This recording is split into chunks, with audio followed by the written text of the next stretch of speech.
The morning sun over Clear Lake, Texas, in the late 1990s didn't illuminate a crime scene. It illuminated a dream. To any passerby driving through this upscale pocket of Houston, the Yates household at 942 Seashell Drive was the gold standard of the American achievement. A red brick home, a manicured lawn, and a NASA engineer's suburban chariot in the driveway. It was the kind of neighborhood where the air smelled of salt from the nearby bay and the future felt secure. But if you stepped closer, if you could peer through the heavy curtains, you'd see a house that wasn't a home. It was a pressure cooker, sealed tight, with the heat slowly rising to a lethal degree. To understand the tragedy, you have to understand the woman before she became a headline. Andrea Hall was not a broken person by birth. In high school, she was the girl every parent wanted. She was the valedictorian of Milby High, the captain of the swim team, and an officer in the National Honor Society.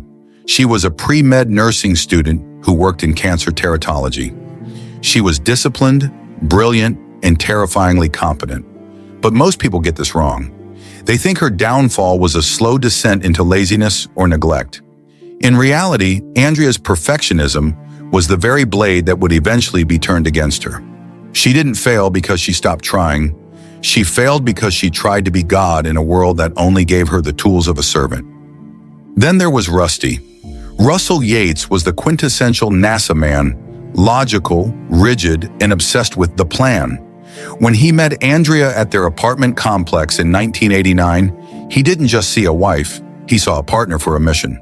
They were both 25, both religious, and both seemingly invincible.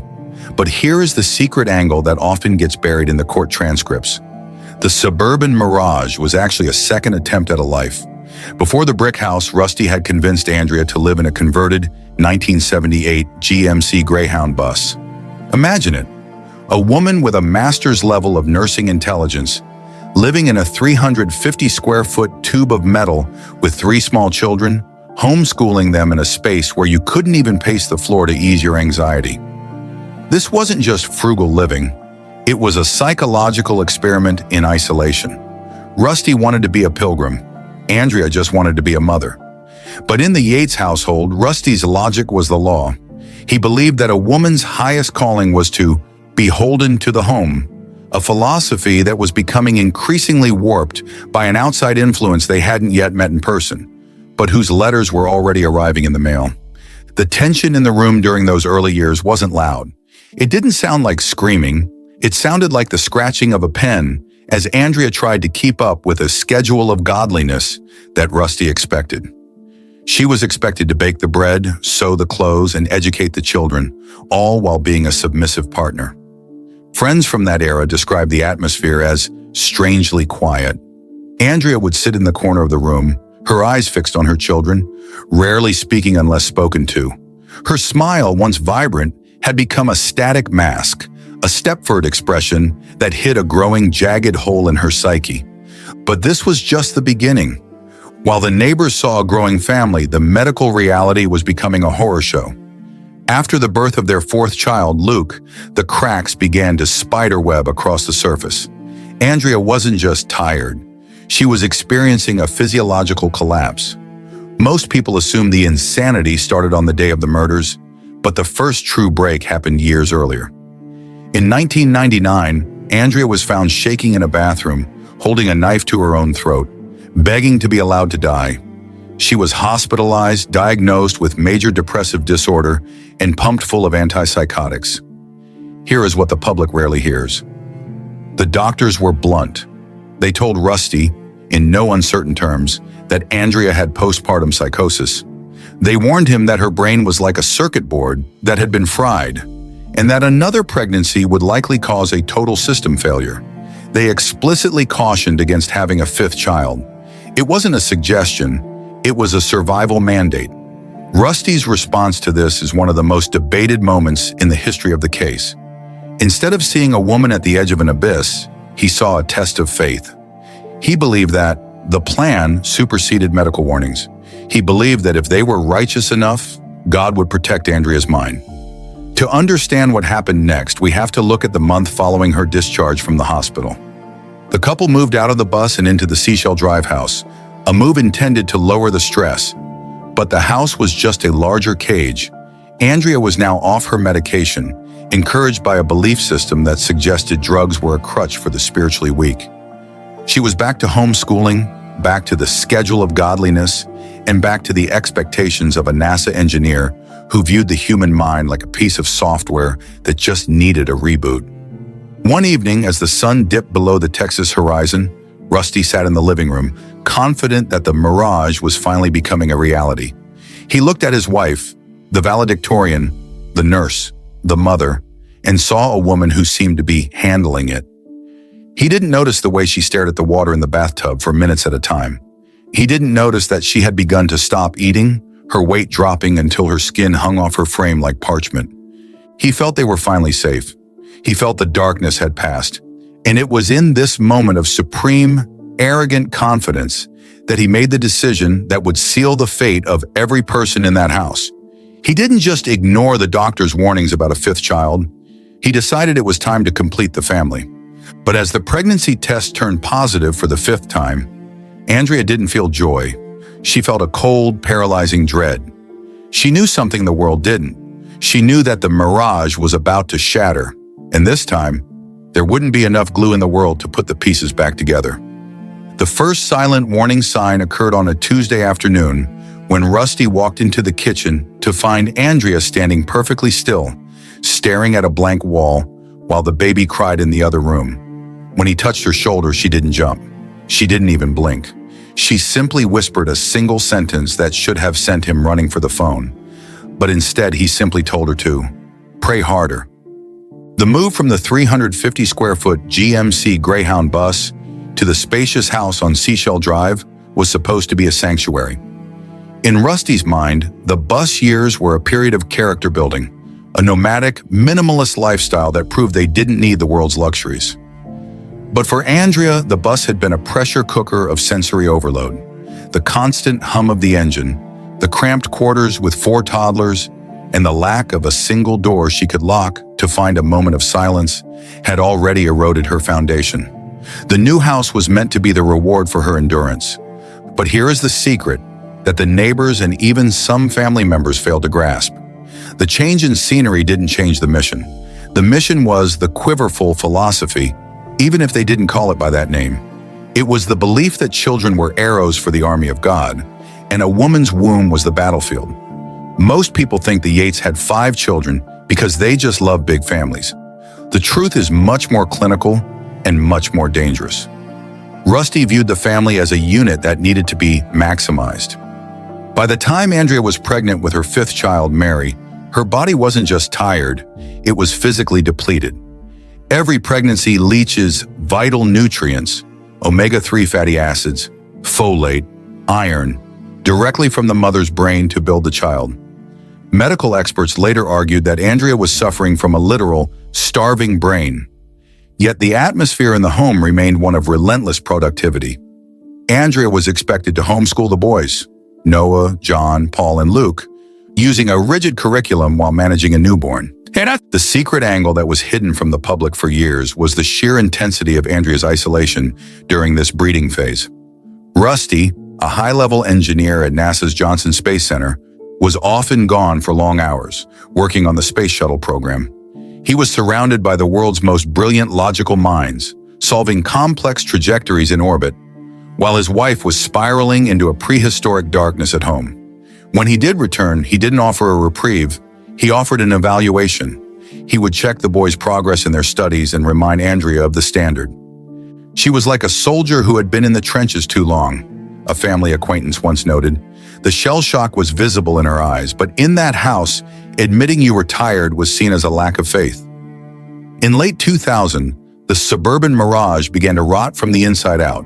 Following the birth of Mary, the psychosis didn't just return, it mutated. Andrea began to experience command hallucinations, voices that didn't sound like thoughts, but like external, booming directives. Most people get this wrong. They think she snapped one day, but the records show a slow, agonizing descent. She began to obsessively read the Bible, but she wasn't looking for comfort. She was looking for a way out of a contract she felt she had already broken. The atmosphere in the house was now thick with a paradoxical tension. On the outside, there were birthday parties and church services. On the inside, Andrea was stopping her intake of liquids because she believed she was being poisoned. She began to carry Mary around the house like a porcelain doll, her grip so tight her knuckles turned white. She stopped speaking almost entirely. To understand what happened next, we have to look at the hidden 911 call. Months before the tragedy, there was a moment of absolute clarity where Andrea tried to cry for help. It wasn't a call to the police, but a desperate, frantic reach toward her mother and siblings. She told them she felt overwhelmed, but the family's response was filtered through Rusty's leadership. He believed the answer wasn't less work, but more structure. Then came the secret warning that should have ended the experiment. Andrea's father, Andrew Kennedy, passed away. For a woman already standing on a psychological precipice, the loss of her primary emotional anchor was the final push. At the funeral, mourners recalled Andrea standing over the casket, not crying but appearing catatonic, her face a mask of gray stone. When they returned home, the breeding ground became a tomb. Andrea stopped homeschooling. She stopped cleaning. She would sit in a chair for hours, staring at the television even when it was turned off. Rusty, seeing his mission falling apart, took her to see Dr. Mohammed Saeed. This is where the medical gaslighting reached its peak. Despite her history of suicide attempts and the explicit warnings from her previous doctors, the severity of her condition was downplayed. She was prescribed a cocktail of drugs, Haldol, Effexor, Wellbutrin, that seemed to mask her symptoms rather than treat the underlying rot. But here is where the story gets dark. The medications gave her just enough energy to become functional again, but they didn't quiet the voices.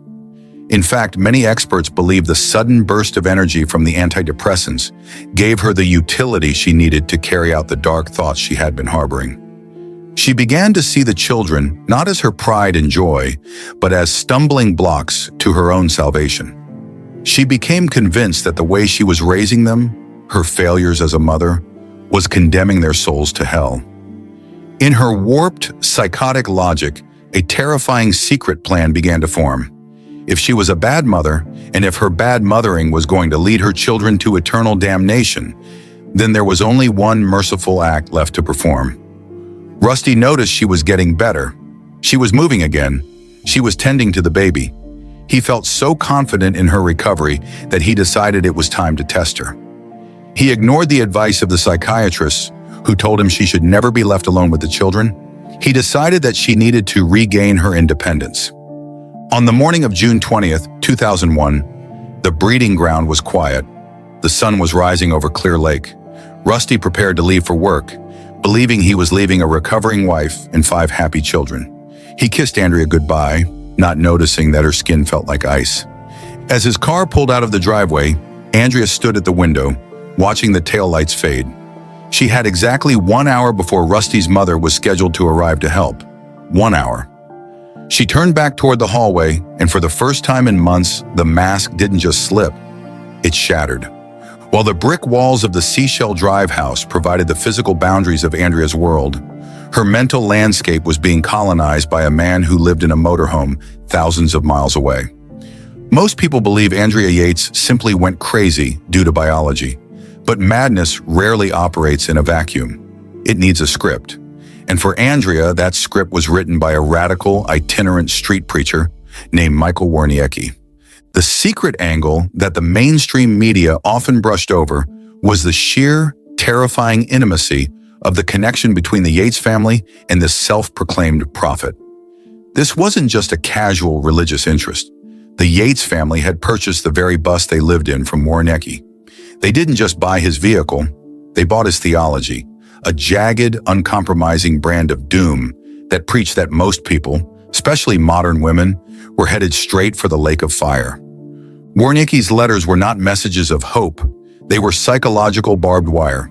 He sent the Yateses a newsletter called The Perilous Times, which outlined a world where parents were responsible for the literal eternal damnation of their children.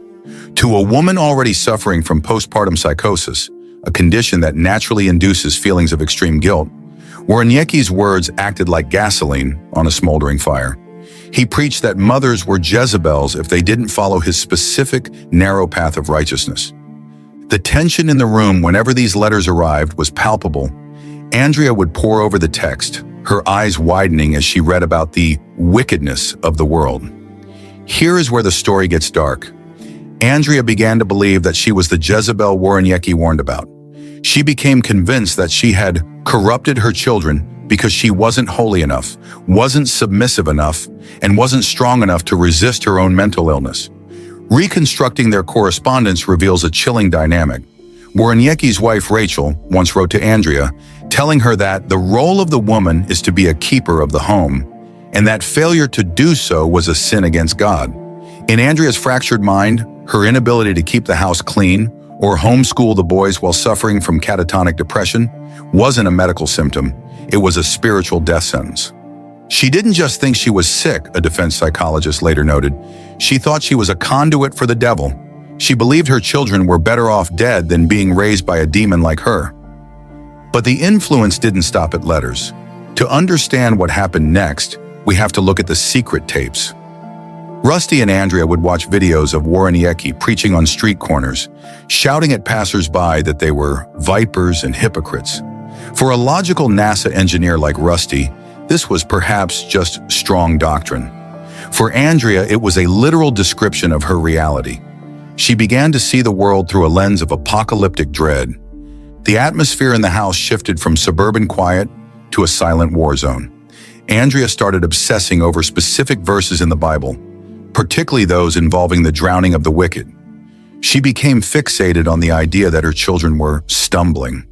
In her psychosis, she believed that if she killed them while they were still young and innocent, they would go to heaven. If she let them grow up under her wicked influence, they would surely burn in hell forever. Most people get this wrong. They think Andrea killed her children out of anger or a desire for freedom. In her twisted, false prophet-inspired logic, the murders were an act of ultimate, sacrificial love. She believed she was a bad mother who had to go to hell so her children could go to heaven.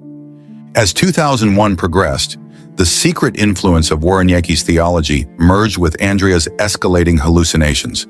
She began to hear the voice of the devil himself, telling her that he was inside her. She started to see 666 imprinted on the walls of the house. She believed the television was talking to her, mocking her failure as a woman of God. Rusty saw the books, he saw the letters, and he knew the preacher. But he didn't see the poison. He viewed Woroniecki as intense, but ultimately on the right track. He failed to realize that his wife's mind was no longer her own. It had been hijacked by a man who taught that a mother's failure was the greatest sin imaginable. One afternoon, Andrea sat in the kitchen, staring at a drawing one of her sons had made.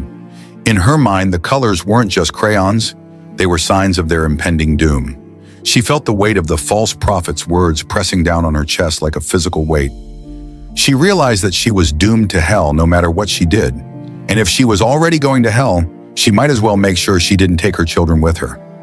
If the theology of the false prophet provided the motive, the American medical system provided the opportunity.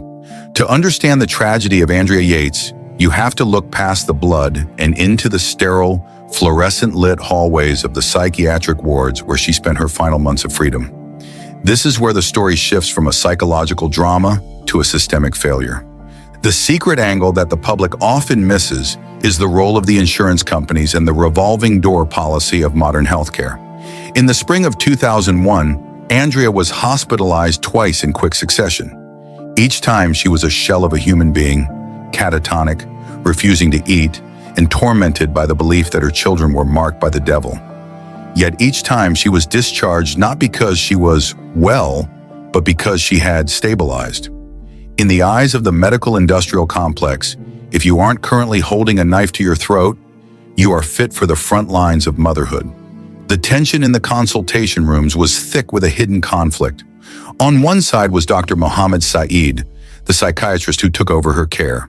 On the other was a woman who had mastered the art of the psychotic mask. Most people think a person in a state of psychosis is always screaming or incoherent. But Andrea's madness was quiet. It was a cold, deep-sea pressure. She learned what to say to get home. She learned how to mimic the suburban mirage just enough to satisfy a checklist. But the doctors knew her history. They knew she had attempted suicide by overdosing on Tylenol. They knew she had been found with a knife to her neck. They knew her brain had a violent reaction to the hormonal shifts of pregnancy.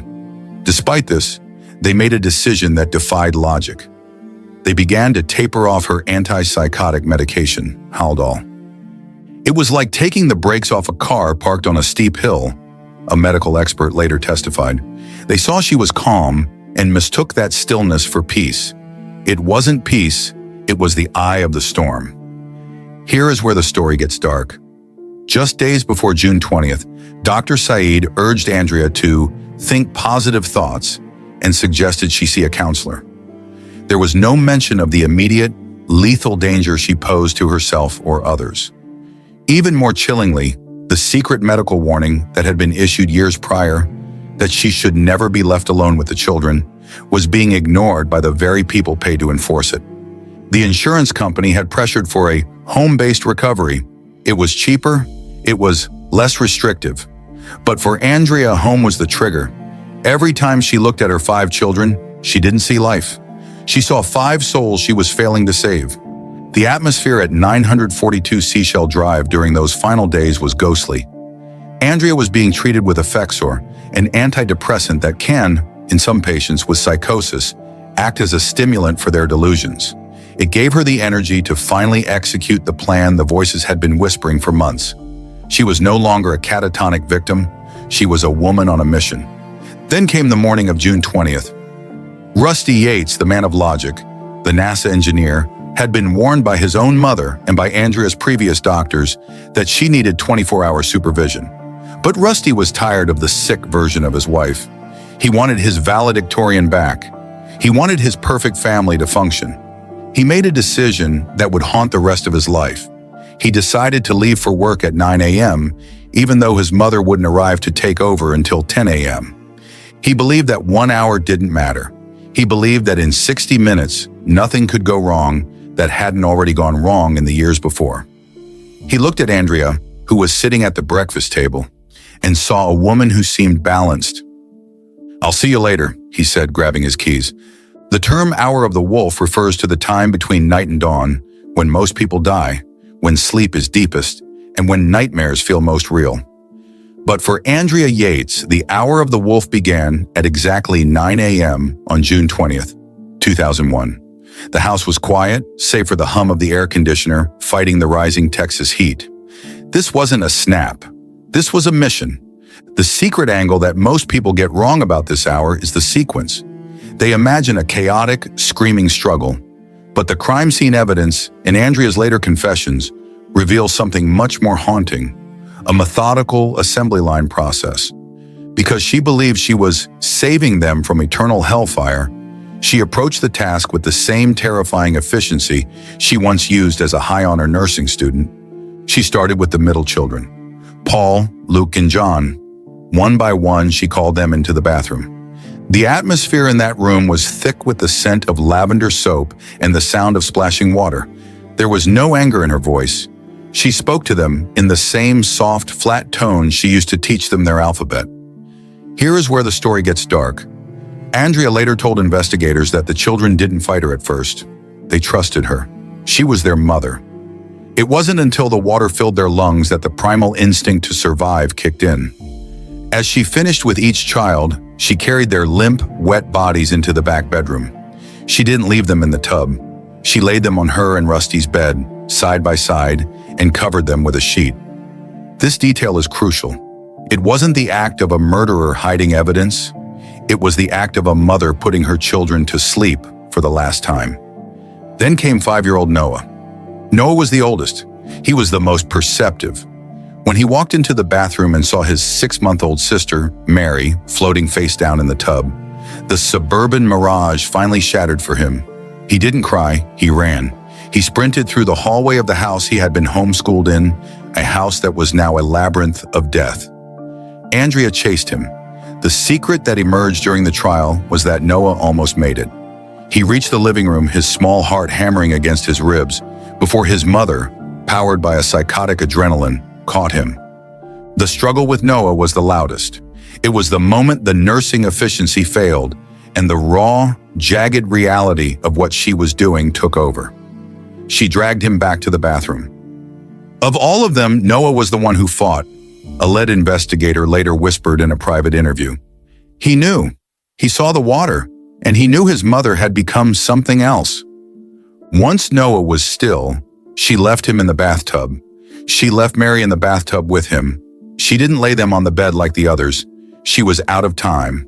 The clock on the wall read 9:50 a.m. Rusty's mother would be pulling into the driveway any minute. Andrea walked into the kitchen. Her clothes were soaked. Her hair was matted to her forehead. She picked up the phone and dialed 911. Most people have heard the audio, but few analyzed the secret in her voice. She didn't sound hysterical. She didn't sound like a woman who had just lost her mind. She sounded like a woman who had just finished a long day of chores. "I need a police officer," she told the operator. "What's the problem?" "I just need them to come." The air in the Harris County courtroom was thick, not just with the humidity of a Texas summer, but with a visceral collective outrage. The suburban mirage had been replaced by a media circus. Outside, protesters held signs demanding the death penalty. Inside, Andrea Yates sat behind a mahogany table, looking less like a Medea and more like a hollowed-out shell. The state of Texas wasn't just prosecuting a woman, they were defending the sanctity of the American family. The secret angle that defined this trial was the strategic use of the Manhattan Rule. In Texas, to be found not guilty by reason of insanity, you don't just have to be mentally ill. You have to prove that at the exact moment of the crime, you did not know your actions were wrong. The prosecution, led by Joe Almby, knew this was their win condition. They didn't deny Andrea was sick. They argued she was calculated. They pointed to her waiting for Rusty to leave. They pointed to her calling 911. To a logical juror, these were the actions of a woman who knew she had committed a crime and was ready to face the music. But most people get this wrong. They confuse legality with reality. In Andrea's mind, she knew it was legally wrong, but spiritually necessary. She believed she was breaking the laws of man to satisfy the laws of a vengeful God. The prosecution's star witness was Dr. Park Dietz, a world-renowned forensic psychiatrist who had worked on the cases of Jeffrey Dahmer and the Unabomber. Dietz was the heavy hitter, a man whose calm, clinical demeanor could sway any jury. It was during his testimony that the secret lie, the one that would eventually bring the whole verdict crashing down, was told. Dietz testified that just before the murders, an episode of Law & Order had aired, featuring a woman who drowned her children and was found not guilty by reason of insanity. He suggested that Andrea had watched this episode and used it as a blueprint to escape execution. The jury sat in stunned silence. It was the smoking gun. It painted Andrea not as a victim of psychosis, but as a fan of a TV show looking for a loophole. The moment he said Law and Order, you could feel the temperature in the room change, a court reporter recalled. It turned a tragedy into a con job. The defense, led by George Parnham, tried to fight back with the secret medical records, the years of hospitalizations, the catatonia, the warnings from doctors that Rusty had ignored. They showed the jury the Jezebel letters from the false prophet. They tried to explain that postpartum psychosis isn't a choice, it's a brain on fire. But in 2002, the public had little appetite for nuance. They saw 5 small coffins and a mother who had admitted to the act. The tension reached a breaking point during the closing arguments. The prosecution stood before the jury and asked a chilling question. If you don't hold her accountable, who is safe? The secret truth that haunted the defense team was that the jury consisted largely of parents. To them, the idea of postpartum psychosis felt like an excuse for the ultimate betrayal. They deliberated for less than 4 hours. While the legal world was reeling from the revelation of the phantom Law & Order episode, Andrea Yates was existing in a reality that had no TV scripts. She was now a resident of the North Texas State Hospital, confined within a glass cage, a high-security psychiatric environment where every movement, every blink, and every meal was logged by a staff that didn't know whether to pity her or fear her. The secret angle of this period is the psychological autopsy that finally took place away from the cameras. Freed from the immediate pressure of the suburban mirage, doctors began to peel back the layers of a broken brain that had been mismanaged for a decade. The recordings from these sessions are haunting. In them, Andrea doesn't sound like a killer. She sounds like a survivor of a massive internal explosion. She spoke of the marks she saw on her children's bodies, marks that didn't exist in reality, but were as real to her as the glass walls of her cell. The tension during these years was a slow burn. The public began to shift its perspective. As the details of the medical gaslight and the false prophets' influence became clearer, the narrative of the monster mother began to crack. A movement led by the National Organization for Women Now and mental health advocates began to frame Andrea not as a predator, but as a casualty of a society that ignores postpartum psychosis until it's too late. Then came 2005. The Texas Court of Appeals did the unthinkable. They threw out Andrea's conviction. The false testimony of Dr. Park Dietz had contaminated the jury's perception so thoroughly that the guilty verdict could no longer stand. The secret atmosphere of the second trial in 2006 was fundamentally different from the first. The prosecution was more cautious. The defense was more clinical. This time, they didn't just talk about insanity. They showed the jury the biology of it. They presented brain scans and expert testimony on the neurochemical collapse that happens during a psychotic break. The most chilling moment of the second trial occurred when a secret recording was played. It was a tape of Andrea shortly after her arrest, describing her belief that the only way to save her children from the claws of the devil was to end their earthly lives while they were still pure. It was the invisible truth, the realization that her crime was committed not in spite of her love for her children, but because of a warped, agonizing version of it. On July 26, 2006, the jury returned with a verdict that changed Texas law forever.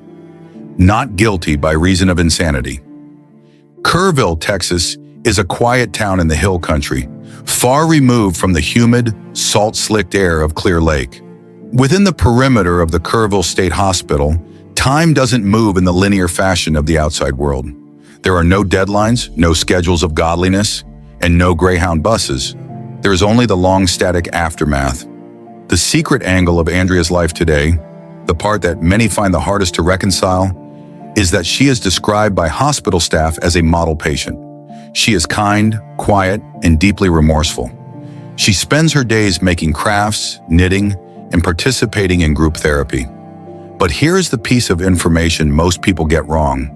They think she is fighting to get out. In reality, Andrea has waived her right to a release hearing year after year. She has no desire to re-enter the world. The glass cage is the only thing keeping the ghosts at bay. The atmosphere in her private room is a shrine to a life that ended in 2001. Most people don't know that Andrea keeps a collection of home videos and photos of Noah, John, Paul, Luke, and Mary. She watches them constantly. She watches the way Noah smiled before he knew the world was dangerous. She watches the way Mary gripped her finger. She lives in a state of perpetual grieving, a former hospital worker shared. The medication has brought her back to reality, but reality is a place where she killed her 5 children. Imagine waking up from a nightmare only to realize the nightmare was your own hands. The secret legacy of the Andrea Yates story isn't just about one woman's broken mind. It's about the Yates effect on American law and medicine.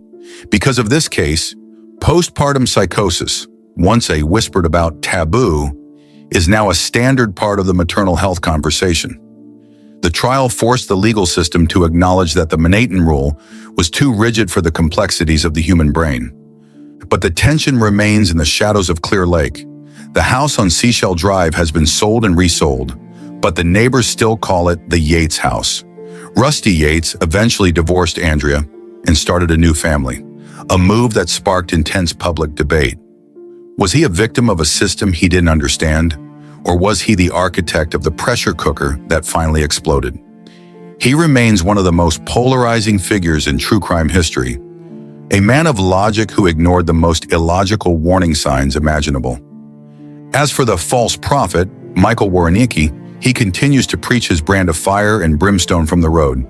He has never accepted responsibility for the psychological impact of his letters, dismissing the tragedy as a result of modern medicine rather than his own radical teachings.